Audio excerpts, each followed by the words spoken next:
আজকের আমি আপনাদের জন্য নিয়ে এসেছি একদম হেলদি সজনে ফুল ভাজার রেসিপি। এটা খুবই হেলদি এবং ভাতের পাতে খেতে অপূর্ব লাগবে। বাই দ্য ওয়ে, আমি মৌ, আপনাদের সকলকে আমার চ্যানেলে স্বাগত। এটি তৈরি করার জন্য আমি প্রথমে গ্যাসে সর্ষের তেল নিয়ে নিচ্ছি। তেল গরম হয়ে গেলে এতে দিয়ে দেবো কিছুটা পরিমাণে সর্ষে, কালো সর্ষে দিয়েছি। এবার সর্ষেটা যখন চটর পটর করবে তখন পর্যন্ত একটুখানি হালকা নেড়ে চেড়ে নেবো। যখন এটা ফাটতে শুরু করবে তখন এতে আমি কাঁচা লঙ্কা আর কাঁচা পেঁয়াজ দিয়ে দেবো। দিয়ে পেঁয়াজ ও লঙ্কাটাকে 2-3 মিনিট খুব ভালোভাবে ভেজে নেবো। খুব ভালোভাবে একদম ভেজে নেবো, ঠিক 2-3 মিনিট। 2-3 মিনিটে এটার কালারটা হালকা চেঞ্জ হয়ে যাবে। এটার কালারটা যখন হালকা চেঞ্জ হয়ে যাবে তখন এতে আমি অ্যাড করে দেবো আগে থেকে কেটে রাখা আলুটাকে আমি একদম সরু সরু করে কেটেছি। যে আলু চোড়া হয় সেই আলু চোড়া দিয়ে আমি আলুটাকে কেটে নিয়েছি। এবার আলুটাকে আমি বেশ কিছুক্ষণ খুব ভালোভাবে এতে ভেজে নেবো।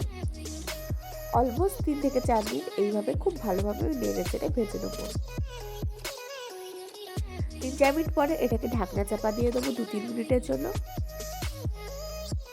2-3 মিনিট হয়ে গিয়েছে, আমি ঢাকনা সরিয়ে নিচ্ছি, নিয়ে আবার এটাকে নেড়ে চেড়ে ভেজে নেবো। এই সময় আমি এতে অ্যাড করে দেবো সামান্য পরিমাণে হলুদ গুঁড়ো, দিয়ে দেবো কিছুটা পরিমাণে লঙ্কা গুঁড়ো, দিয়ে আবারও এটাকে ভাজতে থাকবো। এইভাবে আলুটা যখন 70% ভাজা হয়ে আসবে তখন আমি এতে অ্যাড করে দেবো সজনে ফুলগুলো।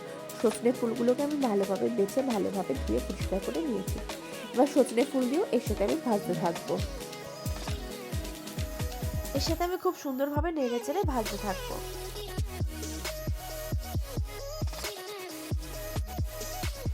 দেখুন, এইভাবে আমি 4-5 মিনিট খুব ভালোভাবে নেড়ে চেড়ে নেবো।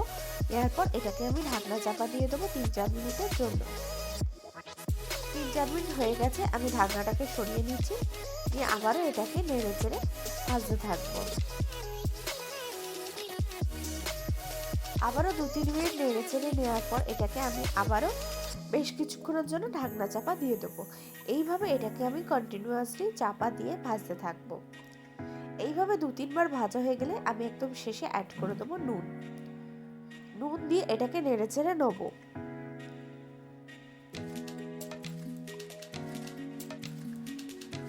এবার এটাকে আমি আবারও 3-4 মিনিটের জন্য ঢাকনা চাপা দেবো। 3-4 মিনিট পরে ঢাকনা সরিয়ে নেবো, নিয়ে এটাকে ভালোভাবে নেড়ে চেড়ে দেবো।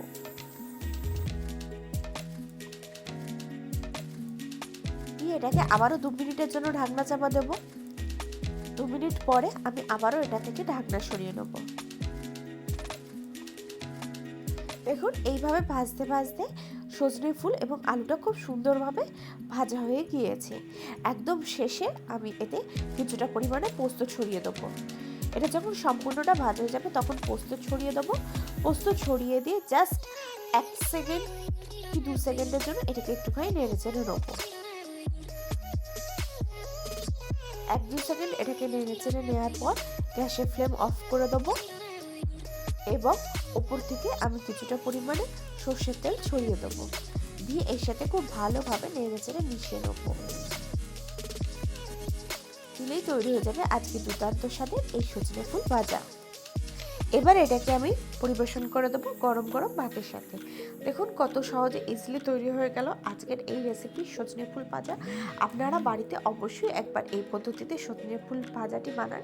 এটি খেতে দুর্দান্ত লাগবে গরম ভাতের পাতে। আশা করি আজকের ভিডিওটি আপনাদের ভালো লেগেছে। ভালো লাগলে অবশ্যই লাইক করবেন, কমেন্ট করবেন, শেয়ার করবেন আর আমার চ্যানেলটি অতি অবশ্যই সাবস্ক্রাইব করে নেবেন।